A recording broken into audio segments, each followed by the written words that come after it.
Have you ever found yourself lying awake at night, wondering where things went wrong with your children? Maybe you raised them with all the love, patience, and sacrifice in the world, and yet now you're met with coldness, guilt-tripping, or even silence. If that hits close to home, you're not alone. In fact, you'd be surprised how many loving, hard-working parents in their 60s or 70s find themselves mistreated by the very people they once cradled in their arms. Now, I know this might not be easy to hear, but sometimes, and I say this with compassion, the problem isn't you, it's them. The truth is, just because someone is your child doesn't mean they have the right to hurt you. Love should never come wrapped in shame, manipulation, or disrespect. That's why in this video, we're going to talk about something most people are afraid to say out loud. There are certain things your adult children should never say to you, and if they do, not once in the heat of emotion, but repeatedly and with no remorse, it may be time to walk away. Not out of anger, but out of self-respect. Because here's the truth. There is no age limit on dignity. You deserve peace. You deserve love. And if someone, even your own child, becomes a source of constant pain in your life, then choosing yourself isn't selfish. It's survival. Red flag number 1. You were a bad parent. Of course, no parent is perfect. We've all made mistakes. Maybe we worked too much. Maybe we didn't say enough. Maybe we simply didn't know better. But there's a world of difference between having an honest, respectful conversation about the past and using your imperfections as weapons against you. When an adult child throws words like that at you, especially after you've given your life for them, they're not trying to heal. They're trying to control. It's a form of emotional punishment, and the more you tolerate it, the more it becomes their excuse to treat you however they like. No one has the right to define your entire life by a few flaws, especially not someone who once depended on you for everything. If they truly felt hurt, they'd speak with love, not cruelty. If they cared about your relationship, they'd want to rebuild, not tear down.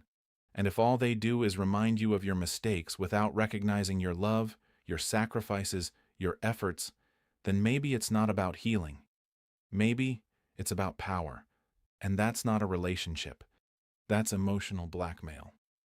Red flag number 2. You're a burden. These are words no parent should ever have to hear, especially not from the very child they stayed up nights caring for when they were sick, held through their tantrums, paid college fees for, or gave up dreams to support. And yet, far too many seniors today are made to feel like they're just in the way, like they're an inconvenience. They're told, subtly or directly, that they're too much, too needy, or that their presence is draining. Let me say this clearly. You are not a burden. You are a blessing. You have a lifetime's worth of wisdom, experience, and love. And anyone who makes you feel like you're just baggage is someone who doesn't understand the meaning of family. It's heartbreaking when your own flesh and blood treat you like a task to check off a list. But if they speak to you like that, with contempt, impatience, or shame, it's okay to step back. In fact, you must. Because that kind of talk chips away at your spirit. Respect goes both ways. You raised them, clothed them, fed them, and gave them the foundation for everything they have today. The least they owe you is kindness. Red flag number 3. I'm too busy for you.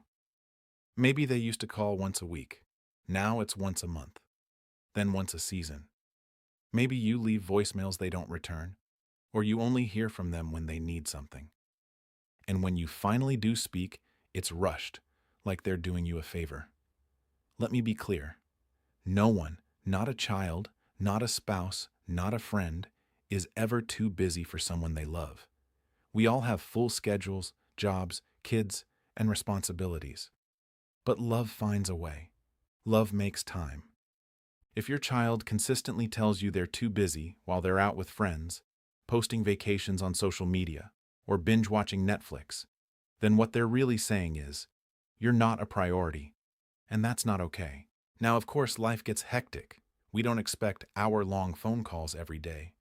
But a message, a check-in, a short visit, these are not luxuries. They're basic signs of love and respect.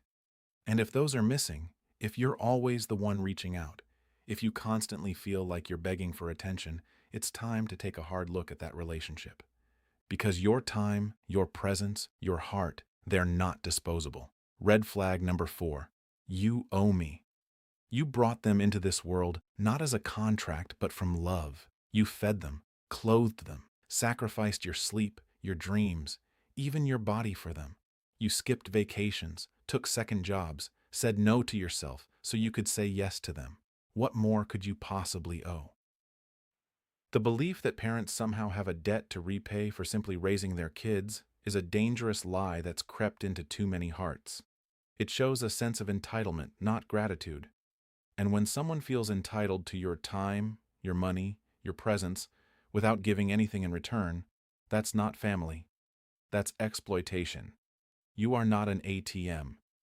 You are not a permanent emotional punching bag. And when your child begins using guilt as a currency to get what they want, whether it's help with rent, babysitting their kids without asking, or giving up your plans for theirs, it's okay to say no. Not out of spite, but out of love. Love for yourself. Because love without boundaries isn't love. It's self-erasure. Red flag number 5. You're too old to understand. If you've ever been brushed off because of your age, like your opinion doesn't matter anymore, I want you to know right now, that is not okay. You didn't live 6, 7, 8 decades on this earth just to be treated like a child by your child. You've seen things they haven't. You've survived things they can't even imagine. You've buried loved ones, navigated wars and recessions, raised kids without the internet or modern conveniences, and somehow you still got through it all. Your perspective doesn't become less valuable with time. It becomes more valuable.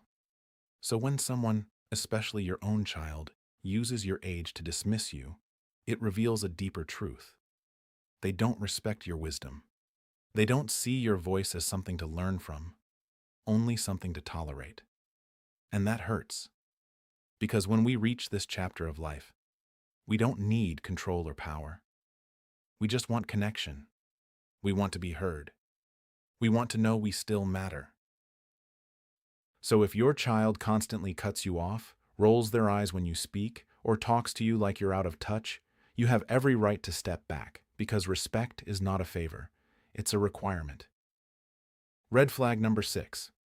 Why do you always make everything about you? Maybe you shared something that hurt you, and instead of compassion, you were told you were making it about yourself. Maybe you voiced how lonely you felt or how hurt you were when they forgot your birthday, and suddenly, you're the problem for even bringing it up. Sound familiar? That's called emotional deflection. It's a way for someone to avoid responsibility by making you feel guilty for speaking up. But here's the thing, your feelings matter too. Just because you're a parent doesn't mean you stop being a human being. You're allowed to express hurt. You're allowed to say, "That bothered me," or "I wish you had handled that differently." Any relationship, especially one between a parent and child, should have room for honest, loving dialogue. If your child shuts that down by saying, "You're making it about you," they're silencing you, and silence is where love goes to die. A healthy child doesn't fear your feelings. They welcome them. They listen, not to defend, but to understand, because families are meant to grow together, not gaslight one another. Red flag number 7. You're lucky I still talk to you. That's not a conversation. That's a threat. And threats don't belong in families. When someone says this, they're putting a price on their love. They're saying, "You must earn my attention. You must buy my affection. You must never make mistakes, or else I'll take my presence away." That's not love.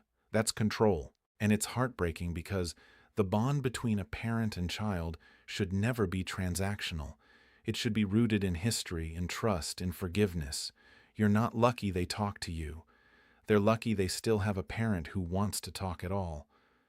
Many people out there would give anything to have 5 more minutes with a parent they've lost.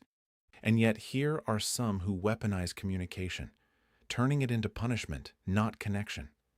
If your child speaks to you this way, it may be time to stand up. Not out of pride, but out of clarity. Sometimes, the most loving thing you can do is walk away from people who treat your heart like it's optional. Red flag number 8. I don't need you anymore. Maybe they don't say it outright. Maybe it comes out as subtle coldness, the canceled visits, the unanswered calls, the forgotten birthdays. Maybe they only show up when they want something, then disappear again, as if you're just a tool to be used and set aside. That's the kind of emotional abandonment that cuts deep, not because you're needy, but because you're human. We all want to feel needed. We all want to feel like we still have a place, especially in the hearts of those we've sacrificed so much for. But when someone tells you, "I don't need you," or acts like they don't, what they're really saying is, "You're no longer useful to me," and that's a hard pill to swallow. But you know what?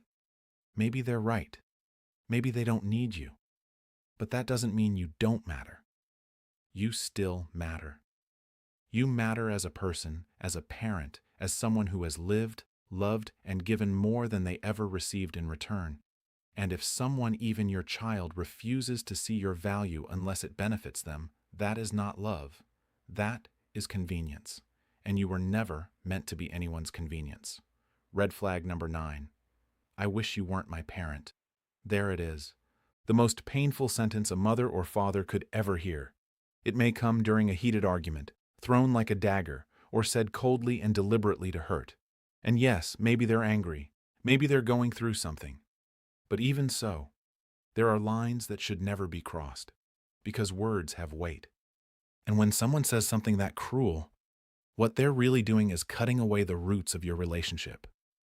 After everything, the sleepless nights, the worry, the prayers, the sacrifices they'll never fully understand, to hear those words is like being told none of it mattered. But it did matter. It still does. You mattered. And you don't have to tolerate that kind of cruelty just because you share blood. A message to parents struggling with guilt or doubt. Let me say this again for anyone who's still struggling with guilt or doubt, or that voice in their head that says, "But I'm the parent. I should keep trying." You don't have to tolerate abuse, disrespect, or emotional neglect from anyone, not even your own children. There comes a time when the most loving thing you can do for yourself, and sometimes even for them, is to walk away, not out of anger, not to get back at them, but to protect your own heart, your peace, your remaining years. Because these years are precious. You've already spent decades giving, giving, giving. Now it's time to receive. You deserve relationships that lift you up, that make you feel safe, that remind you that you are loved, not for what you can do, but simply for who you are. Final thoughts. So if your child has said one, two, or all of these things, not just once but repeatedly over months or years, and they refuse to acknowledge the damage or change their behavior, it's okay to take a step back. You can love someone from a distance. You can pray for them, hope for their healing, and still choose not to let them back into the front row of your life. Because your front row, it should be filled with people who clap when you rise, who wipe your tears when you fall, who respect your boundaries, your time, and your soul. And if your own child can't do that, then maybe the most radical form of self-love you can give yourself is to say, no more. No more silence. No more excuses. No more shrinking yourself to keep the peace. You've earned the right to be at peace. You've earned the right to be loved in return. If you're feeling alone in all of this, please remember, you're not. There are countless parents out there going through the same thing. The pain of estrangement, the confusion of role reversal, the longing for kindness. So if this message spoke to you, if even one sentence made your heart nod in quiet agreement, I want to invite you to do one simple thing. Share your experience. Your story could help someone else realize they're not crazy, not overreacting, not alone. If you found strength in this message today, give it a like. Subscribe for more heart-centered conversations that honor your wisdom, your experiences, and your worth. This channel isn't just about growing older, it's about growing stronger. And always remember this. You are not here to be tolerated. You are here to be treasured. Here's to living your best life at any age.